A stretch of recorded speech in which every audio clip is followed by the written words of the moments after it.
Welcome to the party.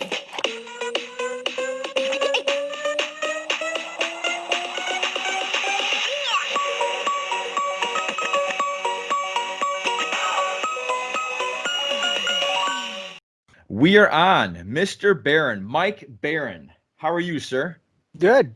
Two-time, I want to say this right, Eisner Award winner? Eisner, right? Yes. Yeah, that's awesome. The Oscars of comic books. That's the Oscars of comic books. Very much cool. so.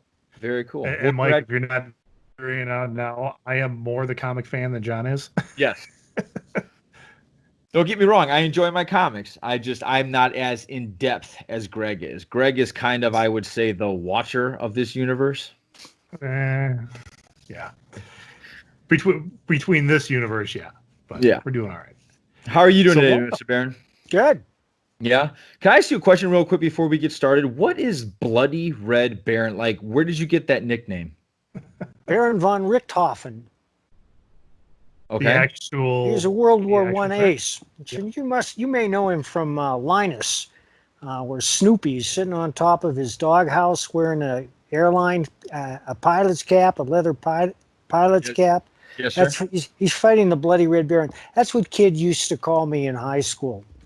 Very cool. All right. But you've heard that phrase before. You must have heard Bloody Red Baron before. I've heard Red Baron from the pizza and from like some cartoons back in the day, but I've never heard of Bloody Red Baron. So okay, I'll have to send you the song. Okay, cool. Yeah, that'll be awesome. It was a big hit. Yeah. All right, Greg. Okay. Well, Mike, you're here. I mean, you have a wonderful career in the world of comics. I first got to know your work with Nexus. And one of those things that even when it came out, even when I started reading it, which was somewhere in high school, a guy who owned my local video store, and it was a video store / comic shop, and I was starting to get more and more into comics, and he's like, you might want to check this out because Nexus is pretty cool. But he presented it more as a Steve Rude kind of project. But it was pretty quickly. I mean, it's one of those things where it takes a writer, it takes an artist. And so I got sucked in pretty quick, and I followed it for a little bit. And when I was really hardcore collecting and could get absolutely everything under the sun, before you have kids and mortgages and stuff like that. So, So what kind of got you started in comics to begin with? Well, I always wanted to be a writer ever since I was a little kid. I went into a cigar store in Mitchell, South Dakota, and picked up a copy of The Deep Blue Goodbye by John D. MacDonald. And I'm clutching this book on the street. I'm looking at this book. It's got lurid noir cover because that's what he wrote. And I'm thinking, well, geez, this guy's not doing this as a hobby. He must get paid for this. That's what I want to do. And then I discovered Uncle Scrooge comics. I picked them up at a local drugstore. I started collecting those. I even wrote to Carl Barks, and he answered me. And when I got to college, some friends of mine showed me this X-Men that was drawn by Neil Adams. And I thought, whoa, because I'd never seen art like that before. I'd seen comics casually, and the art seemed pretty crude and unmemorable to me. But that drew my attention to the art, and I started to look at it a lot more seriously. And then they showed me Steranko, and mind blown. So I became an avid reader and collector.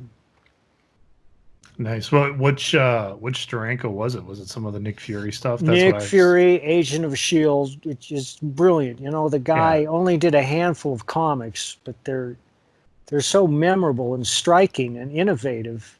Yeah. But it's not like he's been sitting on his ass all these years. He's done painting after painting. Mm-hmm. And it's go ahead, John. Sorry, Greg. Well, I was gonna say that was kind of my because I started collecting like hardcore like in the mid 90s, or like 89 with the death of Superman. I mean, and it just so happened that was the time where I could start to get a part-time job and get some income that I could start buying my own comics and things like that. And I was very lucky that guy at the video store, his name is Mark, he really did direct my attention into those really cool places like with Nexus. And then he did have some Steranko, Nick Fury Agent of Shield, like in his personal long box. And Come back here, kid. yeah, it was very much like he was like my crack dealer, where he's like, okay, now you've tasted the other stuff. I mean, what I look back at some of the stuff that the big companies were putting out, and this was even kind of pre-Image, where it was just DC and Marvel, and like the art they were putting out was, you're right, it wasn't groundbreaking anything. And he's like, take a look at this, and I'm like, whoa, where's this guy? He's like, well, he's more of a painter, but check this out. So very cool. John, you were gonna say something? Yeah. So you wanted to always be a writer. Did you want to write novels like Stephen King, or what got you into the comic book mainstream? Because I would think that would be a little, I don't know. I mean, walk me through it a little more.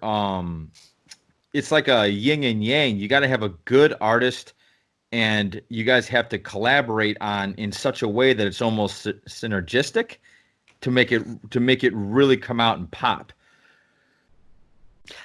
I wanted to write novels like John D. McDonald. Okay. I got sidetracked into comics. I always loved comics, and I was always experimenting with them. Tried to teach myself how to draw, and I became good enough that when I did start doing comics professionally, I would write each comic by drawing the page out completely, with all the panels, all the characters, all the dialogue, and the captions. And it was an experiment for me because it forced me to focus on what happens next. I'd always start with a compelling scene. I would say, what would command your attention? What constitutes drama? And the first idea I had that was every time the protagonist showed up, somebody died. Well, that would be dramatic.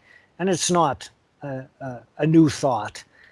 It's the stuff of all popular entertainment, from Shakespeare on up, all the cop shows, all the lawyer shows, all the doctor shows. They have those shows, so many of them, because they all deal with life and death situations. And that was my inspiration for Nexus. And I conceived the first 12 pages, and I drew them all out, and I took them to the dude whom I just met.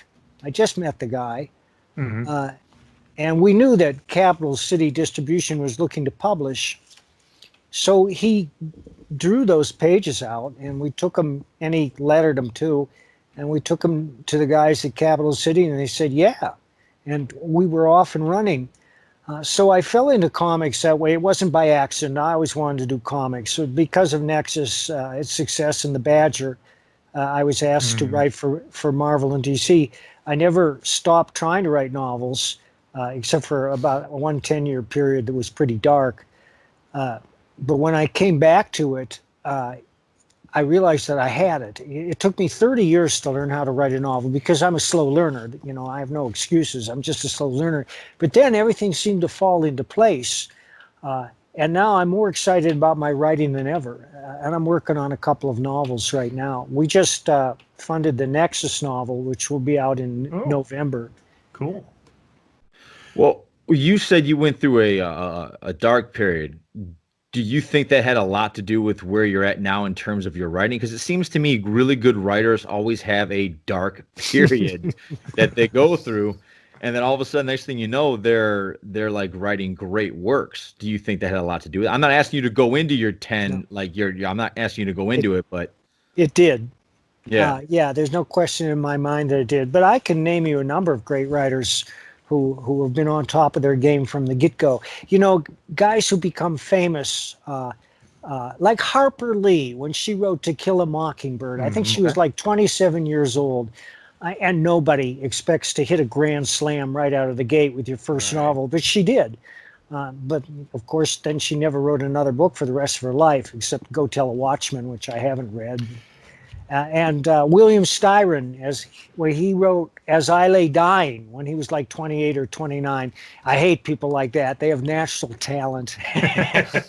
Those bastards. Greg, your eyes lit up for the second Harper Lee. Where were you? Yeah, because I think not too long ago, didn't they publish a sequel to Go Tell a Watchman? That's what it was. Yeah, set in the 1950s. Yeah, and I remember reading like when that it was just the pressure she felt because, yeah, she did. I mean, I've read To Kill a Mockingbird. I used to teach high school, so I read To Kill a Mockingbird once a year, helping students with disabilities really grasp some of those concepts in there.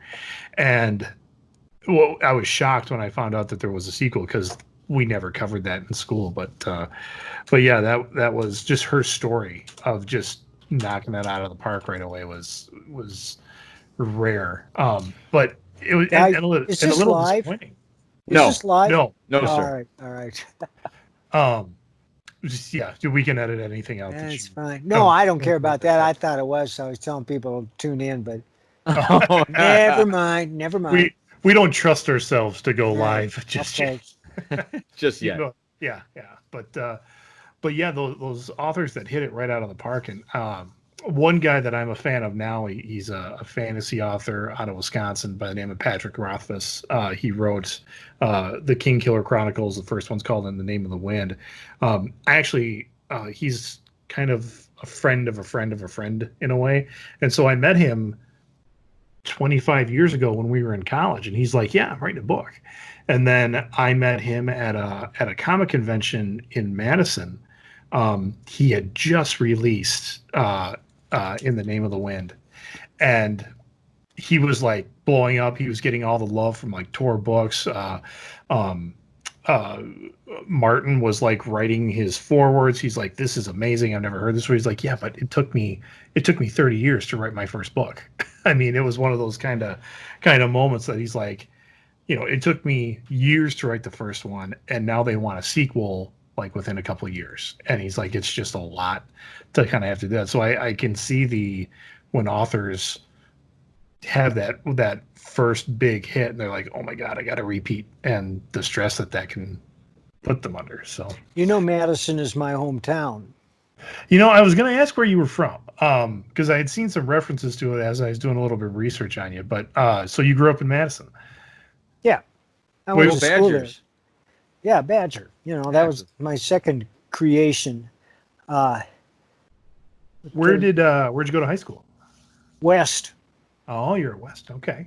All Are right. you from Madison? I'm just south of Madison by about 40 miles from a town called Broadhead. Uh-huh. So straight south, like literally, you get on Park Street and go straight south, you're pretty much going to run into Broadhead. As soon as we could drive, we were heading up to Madison, heading the west side, State Street, having good times, going to Capital City Comics as often as I could in Westfield. And Do you know Bruce? I didn't know Bruce. No, I'd heard from him quite a bit though. Hey, where are you right now, Mike? Fort Collins, Colorado. I had a feeling with the Colorado Rocky hat. Just wasn't sure. Where are you guys? I am I'm in Chicago, suburb of Chicago. Greg? I am literally halfway between Milwaukee and Madison, right outside of Oconomowoc. Yeah. Uh-huh. Yeah. So, what's the difference in Fort Collins versus Madison? Is there any difference really? Oh, there's a huge difference. It's Besides mostly, the mountains? it's mostly the weather and the topography. I loved Madison. It's a very lush town. I love the lushness of the upper Midwest, the greenery, the endless winding valleys. Out here, you have either the mountains or you have high desert to the east that's just might as well be Saudi Arabia or the hidden quarter. There's nothing out there but death or madness. It's just flat all the way across eastern Colorado and Nebraska and Kansas. And there are a lot of good little towns out there, but for somebody who rides a bike like me, I can't compare to Wisconsin. I miss Wisconsin. I miss riding through the little valleys and so forth. You can go up in the mountains here, but there's only 2 or 3 rides you can do from town and return back to the town at the end of the day, unless you want to go further and further afield, because there aren't that many paved roads in the mountains. Yeah. There's a group right now that's trying to connect a couple different bike trails that it would actually be a paved trail from the Lakeshore in Milwaukee all the way to Madison. Oh, well, I'm for that. And it would run like a mile away from my house. We got stuff like pretty that here in cool. Fort Collins, but I have to say about the town itself, there's an unbelievable musical talent in this town. It's a town half Madison size with twice as many bands, and cool. and many of them are superb. And this lockdown is really hurting us because going out to see music live is one of our main sources of pleasure, and we haven't been able to do that. And it's really hurting the musicians too, and it's really pissing me off. And every day I start bugging these venues and say, when are you going to have live music again? Yeah, that's tough. That actually something I was thinking about right now with someone like you, and I don't know how most writers are, but I get the feeling that, and I could be wrong about you, Mr. Barron, but I get the feeling that you're not the type of guy that likes to just sit in the dark and type away. You like to go out and clear your head and get an idea and walk through the forest and get ideas or get your juices flowing. Is the quarantine affecting your writing at all? Is it? Oh, no, not at all. In fact, No. I've gotten a lot of writing done, and I do go out every day. I go for a bicycle ride. I go for a motorcycle ride. I go swimming, and I have been going to karate every day, but the studio is all closed down now. We've had a few classes outside, but it's 90 degrees outside, and I can't wait till things get back to normal. But my instructors, God bless them, they're wonderful people, but they are so strict in their adherence to whatever diktat that comes down from the top. You got to wear a mask when you go in the dojo. You can't work out in a mask. Yeah, I would think a contact, I guess you can call it a sport, a contact sport like karate would be really tough 6 feet apart. Yeah, I mean, we haven't been able to do any sparring or any hand-to-hand stuff in months. Is karate, is that the official martial art you study, is karate itself? My instructor, his name is Kim Yee, he's a wonderful guy. And like any modern martial arts instructor, he knows a little bit of everything. So he teaches karate, kung fu, jiu-jitsu, all that stuff. Yeah, that's cool. Which one do you tend to float towards? What tend do you like? I'm just a feeble old geezer. I'm just happy to be upright. But I've been going there for 15 years, and most of it is karate based. Okay. All right. So when you're thinking of action moments in a novel, or you're in a comic book, or when you're just writing, are you martial art? Like, are you putting the martial arts into it? You bet I am. And in fact, that's one of the reasons I started studying.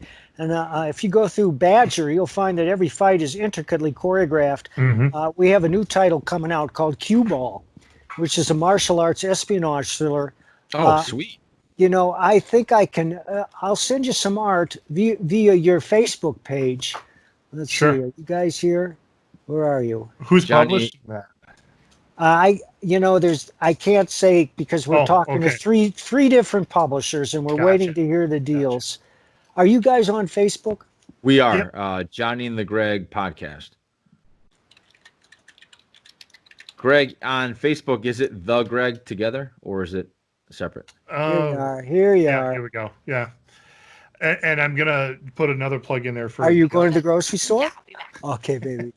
All right. For the other project I'm a part of, the pullbox.com. Paul's the one that actually sent you our way and got us hooked up. So the Pullbox, we've been covering independent creators for about, I think, almost 13 years now. So whenever you get that going, Paul's a big martial arts fan too, former Marine.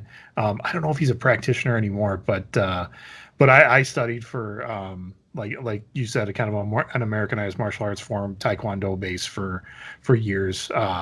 Love the high action. You can tell when someone's put the study into it of like actually how things move and how a fight actually plays out. Yeah, and we're very good at choreography. Yeah, that's probably where I excel in martial arts, is choreographing the fights.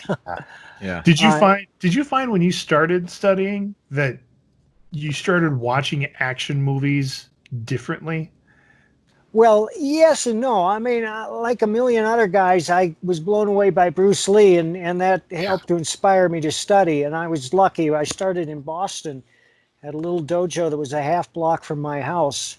It was called the Josh Shindo Academy, and they were all Korean-based, and they were terrific instructors and great people. And that's where I started, you know. But take a look at your Facebook message thing here. I'm posting all sorts of art from Cue Ball. Cool. And the artist is Barry McLean. He's going to blow your mind. Barry's, Can you give us a little bit, like a little like subplot or a premise of what Cue Ball is about? I certainly can. Give me 1 second. Sure.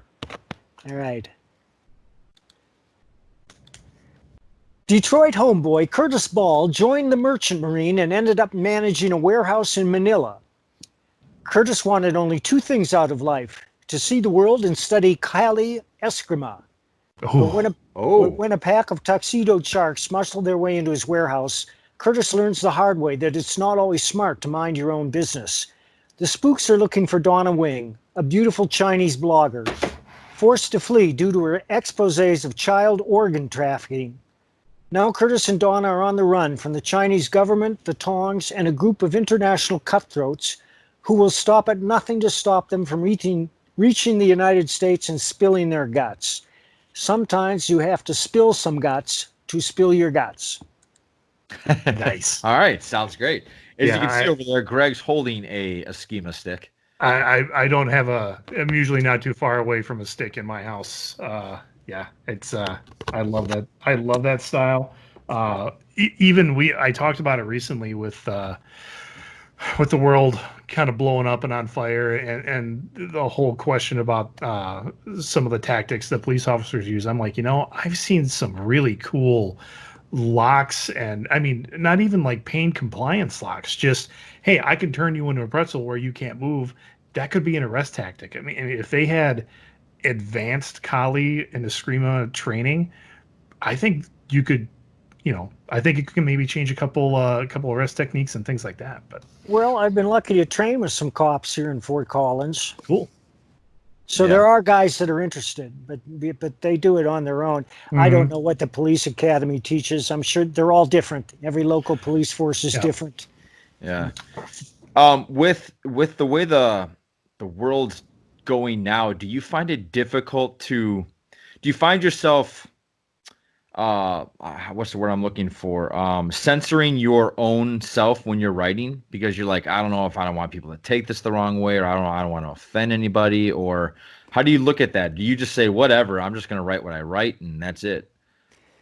Well, I don't censor myself when I write fiction. That's what I live to do. And but I have three rules as a writer. Rule number one is it's my job to entertain, and I have to keep that foremost in my mind. Number two, show don't tell.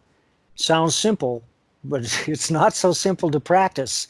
And that goes for straight prose too. And number three is to be original. And you say, well, how can you be original? There are only 7 plots in the world. Well, we're all unique human beings, and any good writer informs his narrative with his own worldview, or at least imagines the worldview of many of his characters, which is the writer's job, to imagine every point of view. Mm-hmm. And those observations should be unique. His style should be unique. Yeah. Well, I find myself censoring myself on Facebook and Twitter constantly. Oh, I'm sure. I'm sure. Don't we all? Yeah. Yeah. It's crazy out there. So I don't mean to drag into that, but you have something coming out called Florida Man, and you were kind enough to send us the script, and we were to read it over. Did you read it? Yeah, I absolutely read it. I read. I went. It ended with. Let's see. She got done. I don't want to ruin it, but she got done wrestling. Well, then don't, John. Don't ruin it. Yeah, I want to prove I read it. Yeah, all right. It ends with a very famous cartoon character. It does? Yeah. I don't remember. All right. Well, never mind. Did I send you 56 pages or 24? Oh, 52, no. I believe.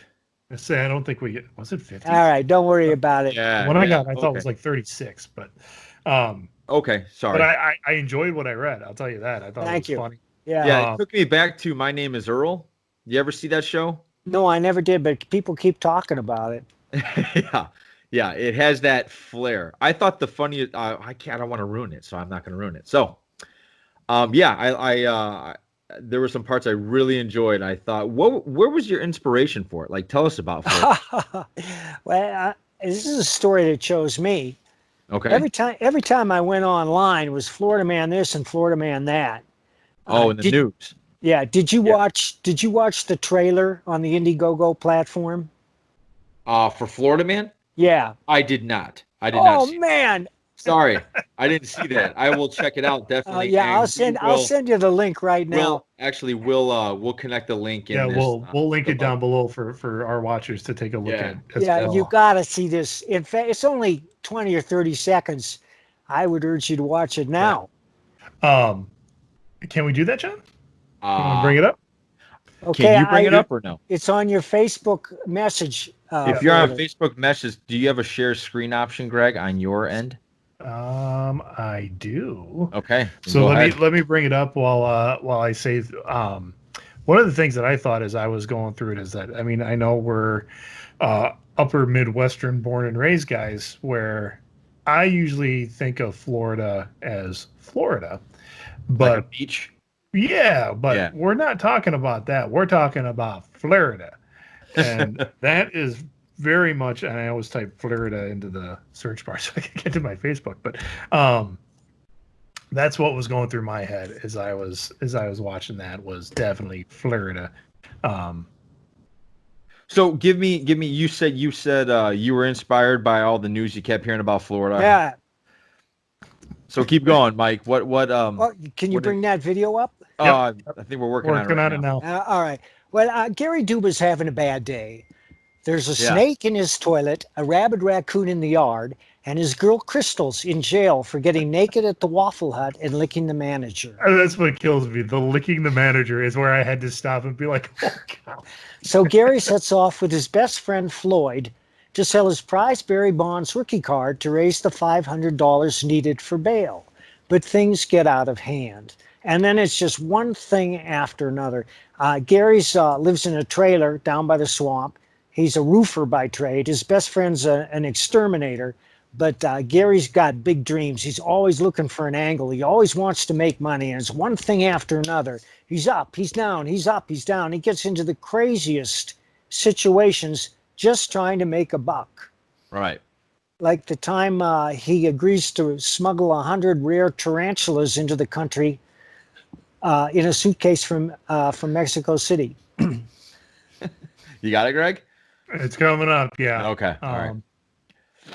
Let me start. Yeah, I thought the funny part was because you sent us small little little drawings, little panels, and I saw chains over a trailer park, and I was like, "What the hell is this?" And I read the story. I was like, "Oh, I see." The house suspenders. Yeah. All right. So it looks like Greg's going to share it here. All right, here we go.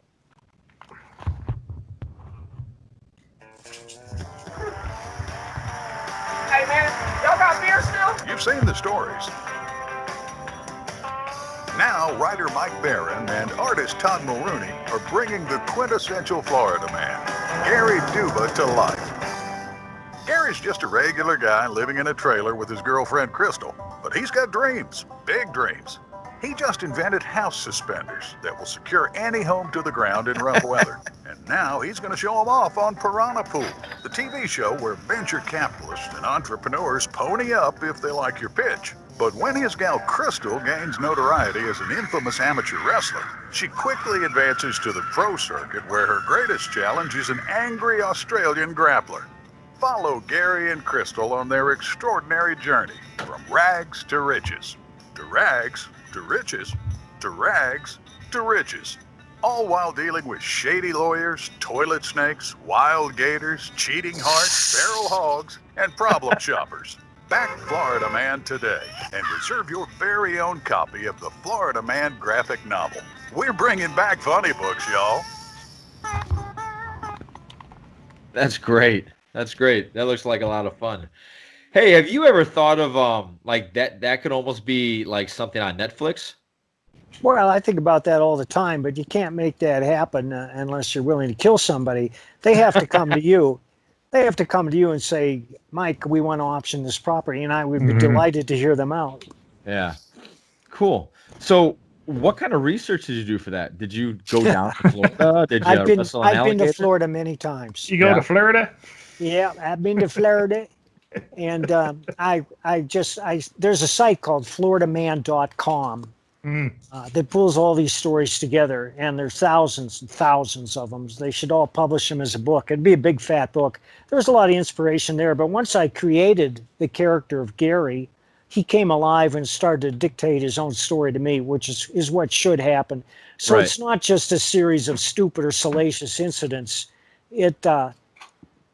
In many ways, Gary's the most admirable character in the book. He's just got a hair trigger temper, and he's always looking for shortcuts. And he's not too well educated, but he's a good guy, and he gets into these scrapes, and they're excruciatingly funny. I guarantee you're going to laugh out loud, and your eyes are going to pop out of your skull. I can't tell you what happens in this book because you wouldn't believe it if I told you. But, Right. Yeah. And I as a comic reader, and as an independent reviewer, I mean, we're getting sometimes 50, 60 PDFs a week of stuff saying that we want it to get reviewed. And just the originality of this makes it stick out. I mean, you're right. I mean, the Bringing Back Funny Books, y'all, it's great because there's not a lot out there in that genre right now where the art is, it's good. I mean, I'm not even saying just up to par. It's good art. It makes you. Oh yeah, Todd It is makes you extraordinary. Yeah, if you're walking through your comic shop, this is going to catch your eye. You're going to want to flip through it, and it's just entertaining. I mean, not everything. I mean, I know I've got World's Finest behind me right now, but not everything is spandex and seriousness and cataclysmic universal events. Sometimes it's just a great comic. And that's what I'm looking forward to with this. Yeah, I guarantee not only will you laugh out loud, you're going to show it to everybody you know and say, you got to read this. What's your favorite part of creating a character, Mike? Oh, I don't know. When you get an inspiration, a really good idea, you get a big charge out of that. And then when you set it down in words that are effective, you get a big charge out of that. I think I enjoy the creation just as much as the publication. Yeah, interesting. So when you're with your artist, okay, and to me, this would be the most maddening part of being a writer is if you work with an artist and they're just not getting what you're trying to create. Have you ever run into an issue like that, or what's some suggestions you'd give young writers that are going into this industry that could take it easy with these artists? They're trying their best too. What would you? Any advice? That's a two-part question. And the first part, have I ever run into artists like that? Sure, I have. Yeah. And the second part, when I encounter a young writer, I always ask, what is your story about? And you have to be ready for that question. You have to think about it. You can't bore people. Like that thing I just read you about cue ball. Yes. And that thing about Gary Dubas having a bad day, that's what I mean. When people ask me, what is my story about? I've thought about it. I've written it down, and I've created an elevator pitch or a blurb that's designed to grab the reader by the throat, which is what I try to do with every story I do, is to grab the reader by the throat and drag him into the narrative to the exclusion of everything else so that he can't wait to see what happens next, which is the essential question in all fiction. What happens next? Right. The reader has to care. Well, how do you make him care? Well, you make him care with every tool at your hands. With the narrative voice, with the idea, with the setting, with a compelling character, a compelling crime, everything you've got. I had a teacher who told me, you make them laugh a little bit, you make them cry a little bit, you scare the hell out of them, and that's entertainment. Interesting. So I would imagine that would be the hardest part about writing a comic book, is because each issue is almost an elevator pitch for the next issue, right? Well, yes and no. I love single issue stories, done one and done, and I would like to continue doing them, but everybody wants an extended story these days. Yeah. I think that's one of the main things that I do as a reviewer. Like when I'm looking at something that, an independent artist or creator is just sent to us, the big question you got to ask is, do you want to read the next issue? Right. And that's really kind of a gauge. And with our site, with thepullbox.com, we don't trash comics. That's, people are working too hard, too long. putting their blood, sweat, and tears into this. We're not going to trash anything. We may offer some constructive criticism, but for the most part, we're not going to do that. Or we're not going to run a bad review. But the question is, do you want to buy the next issue, and then why? And you can really base a lot of review content just off of that in general. And the truth is, there's a lot of great stories out there that people just they don't get in front of them. Partially because of just the industry and the big guys kind of taking over, and that's what comic shops buy. But so my little pitch for independent creators is head to that section of your comic shop where they put those, and spend some time there, and you're going to find great stuff. So, I did have a thought when we were talking about. You said there's only 7 different storylines left in the world, and I kind of believe that. So when you run into that, when you're creating a character or a concept, and you're like, I know this has been done before, and you can kind of even pinpoint where that is. What's your thought process in trying to make that unique or different from what's been done? Rule number 3, be original. Yeah. Well, I have a series out called Biker. There are 7 out now. It's noir. It's a well-known genre. If you like Jack Reacher, if you like Philip Marlowe, you would be interested in Biker. It's about a tarnished knight who stands with one foot in the law and one foot outside, who serves as a court of last resort for people who have been wronged and can't get justice anywhere else. Josh Pratt is a reformed motorcycle hoodlum who went to prison and found God in prison and comes out to try and turn his life around. And he gets involved in some really grim cases. I'm working on one now where the daughter of his best friend runs away to join a cult. And one thing I do is I look for research in reality. So I'm reading books on cults now. Oh, wow. And to see how they act. And even while I recognize the symbols of the cult and how what they all have in common, I look for ways to make my cult different and interesting. And of course, I come up with an original character for a cult leader, somebody who's very charismatic and who's different from anyone else, I hope. Right. And we'll see, How many projects you got going on at the same time, Mike? I got about 5 now. 5. Do you find, is there a certain number where that you're being pulled too thin and you can't commit to so much? So you could have like 20 on the table at the same time and you're good?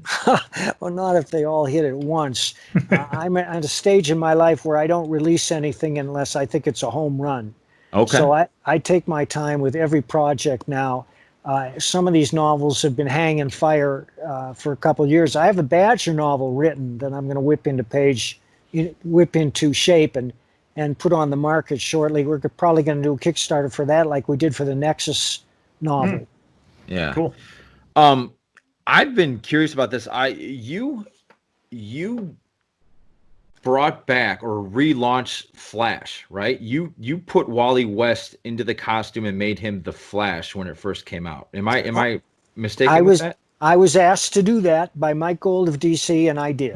Okay. So my question to you with that is, when you're taking on a character that has history, what are some intimidating factor? Like, is there an intimidating factor of, wow, there's all this continuity I have to worry about? Or like, does that flood your mind? Or are you just, I'm going to write the best story I can and forget everything else? Not for me. I welcome continuity. I welcome back issues because I go through them to understand the character and to find ideas for future issues. Very cool. Very cool. So, with Wally West, did you have a lot of fun writing that one? Or oh yeah, yeah.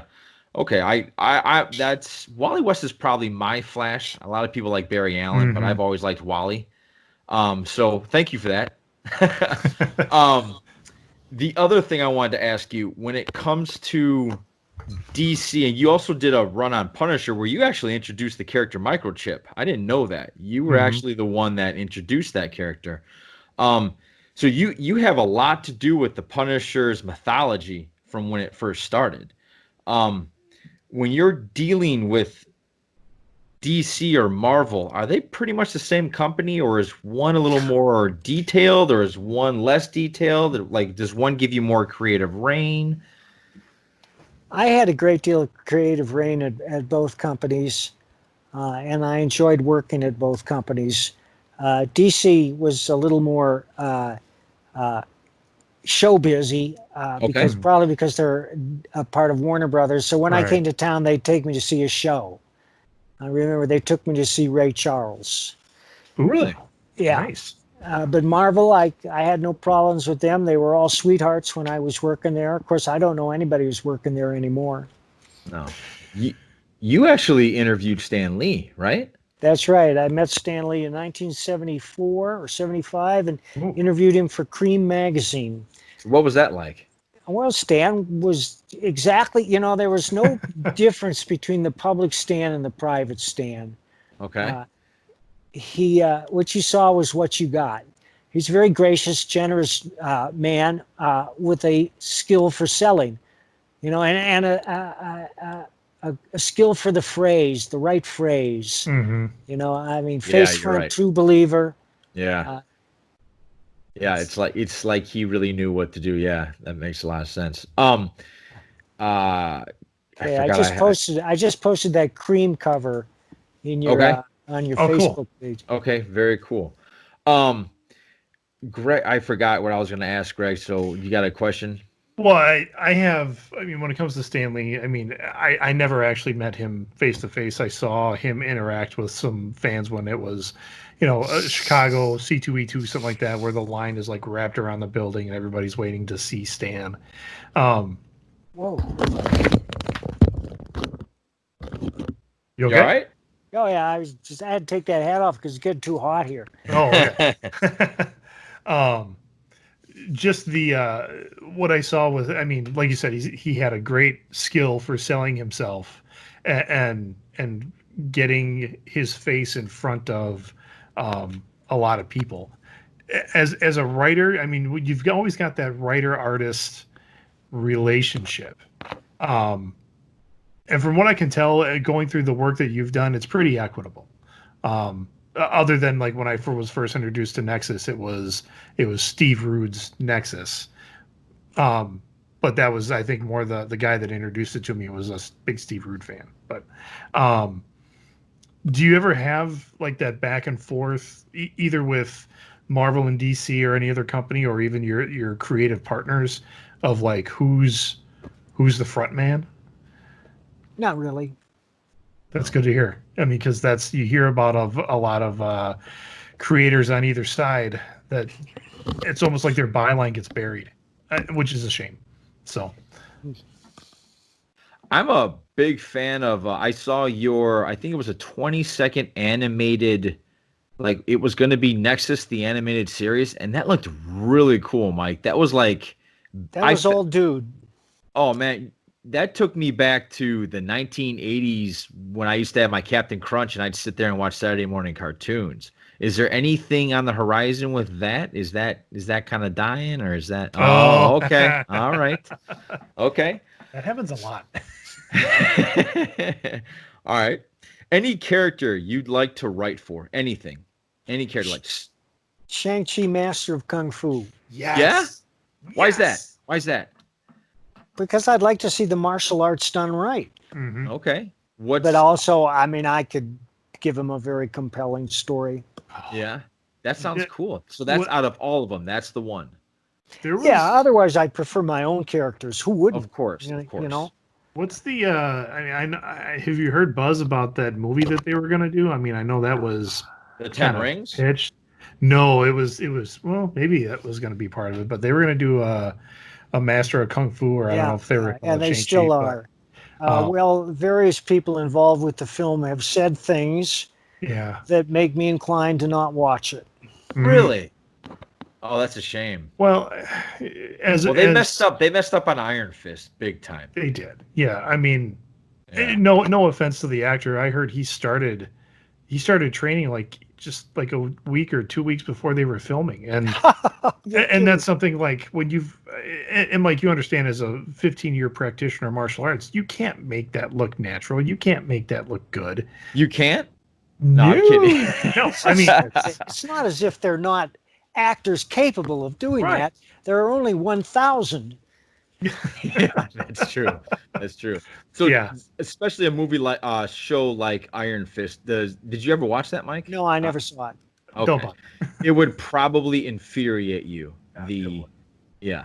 So, but that's interesting. Shang, and you didn't hear good things about it. That's worrying me about. No, the well, next- just do a search for Shang-Chi movie, and I'm sure it'll come up. Yeah. But I have seen some excellent martial arts on streaming services like Warrior. I Mhm. think that's on Yes. Stars. What is that? What network is Warrior on? Is Warrior that one about the two brothers? It's about a guy in Chinatown at the turn of the century. Mhm. Oh, no, that's not. I don't think it's Stars, but No, I know Showtime. It's Showtime. Okay, is it? I know it's one of the ones I don't get currently, so I'm trying to find ways to watch it. But yeah, that's good. I really enjoyed the martial arts that was in. It was more wire fu, but it was called Borderlands. I think it was on AMC. Yeah. That was very fantasy driven. What's Wire Fu? Oh, that's the I believe it's Flying called. through the air, suspended Yeah. by wires. Oh, the Hidden Dragon. Yeah, that, like that, Wuxia, that movie that got kinda. a lot of Oscar buzz But- about 10 but the years ago.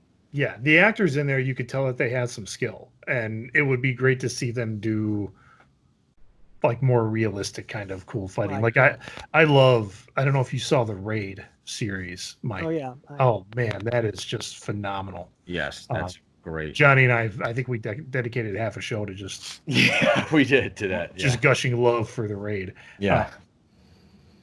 But yeah, Shang-Chi would be great. I know some great creative types that have said the same thing, even in the comic industry. A friend of mine named Buzz, he would just be, that's one of his favorite characters, and he would love to see it. But Mike, what's your writing like? Are you the type of person that wakes up, exercises, and then writes, or are you like a all night, midnight to like burning the oil? Like, do you have a certain time to where you get your creative juices flowing, or? I always write in the morning, sometimes Always, in the afternoon. Okay, very cool. I take notes all night long. Oh, this is a question I've always wanted to ask writers, and so I'm so happy you're on here. When you're writing something, okay, do you have in your head beginning, middle, and end, and then you fill in the blanks as to connect the dots, or are you just like, I got this great idea, I have no idea how I'm going to get him here? Like to the Sometimes end. I do. What I start making notes in a spiral pad. Okay, Just old like school. I this. like it. Yeah. Perfect.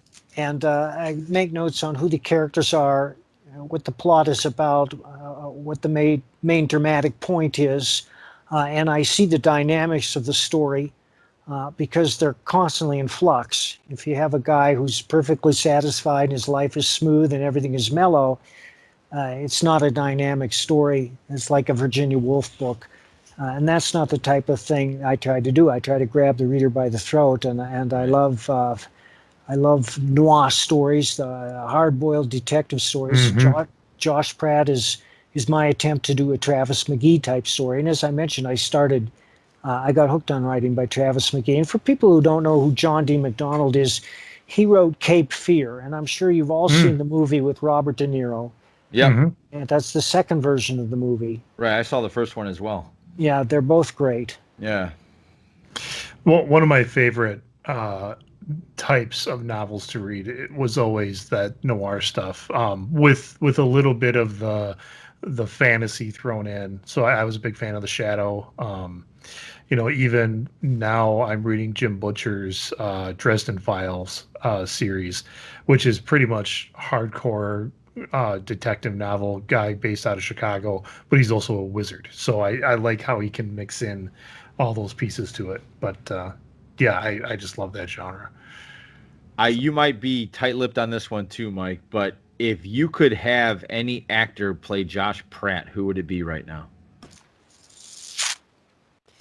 Oh man, have you read any of the novels? I have not. This is the first time I heard about it. I'm Writing looking it down. forward to it. Yeah, I'm looking forward to it though.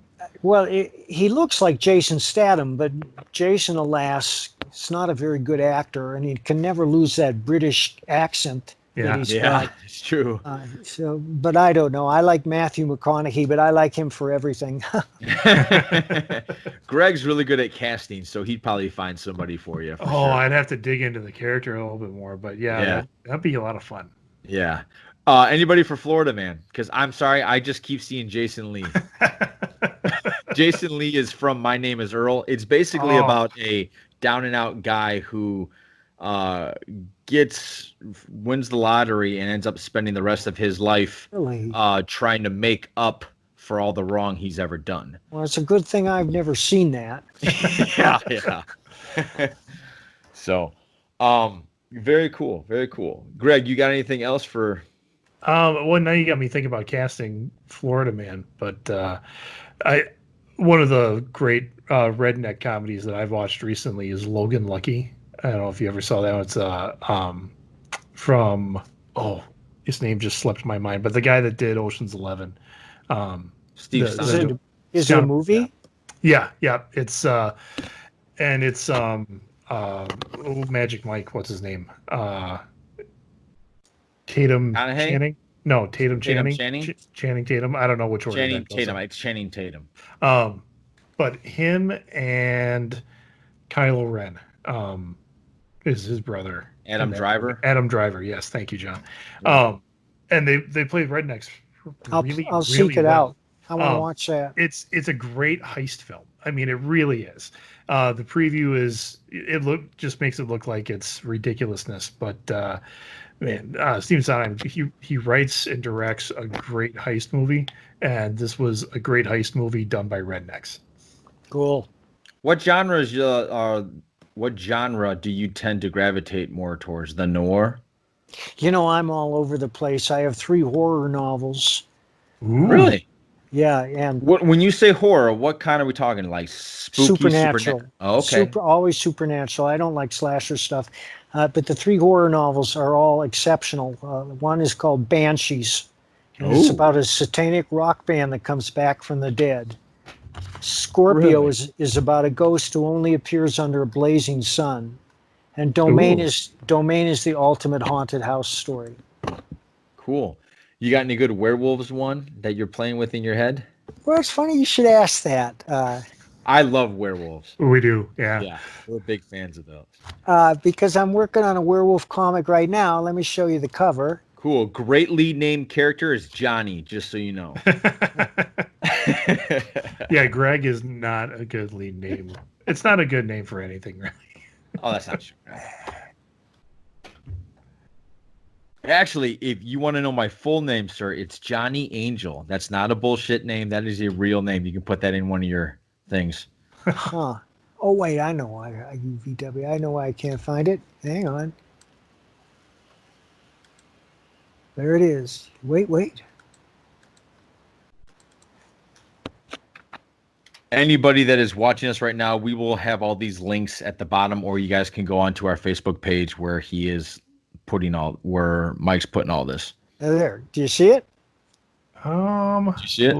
Not yet. Last thing I see posted is Creem. Let me take a look. Weaponized werewolf. Oh, Ooh. very cool. Yeah, I'm excited about that. That sounds cool. I don't see it yet, but we will get it on and put the picture on there. Absolutely. I'm looking at the cue ball stuff he sent, though. That looks great. Weaponized werewolf. Why is this Anything that you're picking up now that you didn't like? I'm a big fan of Matthew Riley. He's an author, Australian author, writes a lot of action-packed novels. Is there anybody that you're just discovering that you're like, hey, this is pretty good stuff? Well, no, I've been reading the same guys for years, but they keep getting better. I like Stephen Hunter. His last book, Game of Snipers, was terrific. Yeah. There's a guy named Chuck Logan, who his novels are terrific. Why does Chuck Logan sound familiar? I like Chuck Dixon's Cade series. Levon, Levon Cade. Are you familiar with those? Are you talking to me directly? Anybody? I'm not familiar with that. No. All right, Chuck Dixon. You know Chuck Okay. is. I do know. Hmm. I don't know. Yeah. I do know Chuck Dixon. Didn't he do a couple of Nightwing? He did a lot of Nightwing. Did he? Chuck is the most prolific comic book writer in history. He's got the Guinness World Record to prove it. Wow. Really? Yeah. Really? Are you good friends with any other writers? Peter Brandvold, the Western writer, pretty good friends with Chuck. Yeah. Ron Fortier, who lives here in town. I wish there were more writers in town. Yeah, you guys could have do you guys like get together every now and then and just throw ideas at each other like a think tank? We used to, but Yeah. not in years. Everybody split. Mostly young guys. They went all over the country. Yeah. So what are a couple of things that people just don't realize about writers? Oh, I don't know. I mean, every writer is different. I don't know. No, you don't know? No. All right. Last question, because I know this is right up your alley. Are you trying anything new cooking wise? Well, recently I made a brisket, and I was pretty happy with that. Ooh. Yeah. Well, how'd you cook it? At 180 degrees for 6 hours. Mhm. Yeah. Do you have a Traeger grill? Do you have a pellet smoker or a wood smoker? No, it was a crock pot. Oh, you did a okay. crock pot. Okay. Interesting. Okay. Greg just got a Traeger grill, and he has been grilling everything that he can get his hands on. He's even tried to bring down some animals to test it out. Yeah. I pretty much every Saturday for the past month and a half, 2 months. Yeah.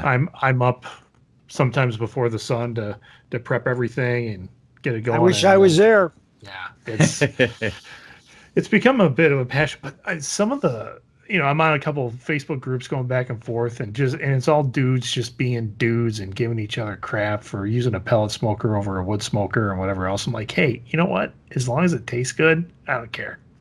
Absolutely. Guys, I posted that werewolf cover in the wrong thread. I'm going to rectify that right now, which is why you never saw it. Oh, okay, cool, because I want to see that. Yeah. Very cool. All right, man. So when does officially Florida Man come out? Well, we hope to ship in November. Okay. Cool. And that'll be just in every comic book store or like Barnes Well, and Noble? I don't know or... about that. No. This is a private campaign, and we're going to fulfill to our backers. But there is an option for stores to order the books on the Indiegogo site, and we will be in any store that wants the book. Cool. So if anybody's listening that could get their hands on that, how can they contact you? Any contact information, things like that? Well, they should sign up for the campaign now if they're so inclined. We have 39 days left. There's plenty of time. Okay. So you guys have heard it here. So you guys, if you get a chance, go check out Florida Man. It is pretty funny. I can't wait to see what happens next in the world of Gary Duba. And anything else you want to let us know about, Mike? Well, thanks for having me on, guys. Drop me a note and a link when it's up, and I'll spread it around. Absolutely. Probably next week. Great. Yeah. Next time you're up and around these parts, let us know. We'll maybe Greg can get a brisket going or something. Okay. All right. There's a chance. Yeah. Very cool. Other than that, if you want to hang around, we always end our podcast with a fact of the day. So if you want to, I got to bug out. It's way past my bedtime, boys. Way past my bed.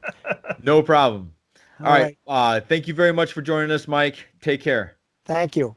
Yeah, bye-bye. All right. Cool. Hey, we're going to do our fact of the day. All right. Ready? Are we still recording? Yeah, we're still recording. Okay, go. Yeah. Chimpanzees that cannot swim have drowned in zoo moats trying to save others.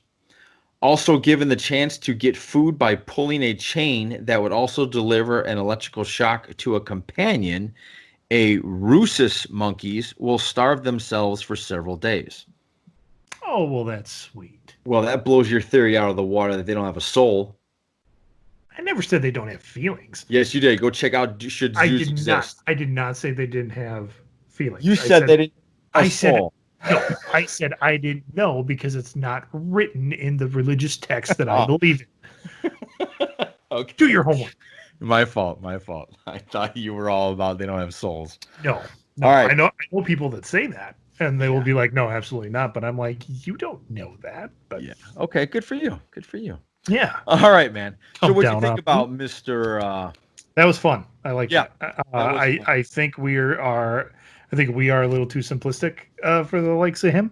He seemed well above and well more informed than we were when it came to like. I mean, he's been in the comic field forever, doing just some pretty amazing stuff. So I was just like, yeah, I read a lot of Marvel and DC, and I've read his stuff, but it's just, you know. Well, I definitely want to check out Nexus. Nexus is great. And I want to check out Cue Ball, and I want to see that werewolf thing. Cue Ball look good. Look, go to our Facebook page and check out Cue Ball. I will. And then check that out. Weaponized Werewolf. When I got to look at it for 2 seconds before he left, but it looks good. It looks interesting. So all right. So with that, guys, we will catch you all later. Johnny and the Greg podcast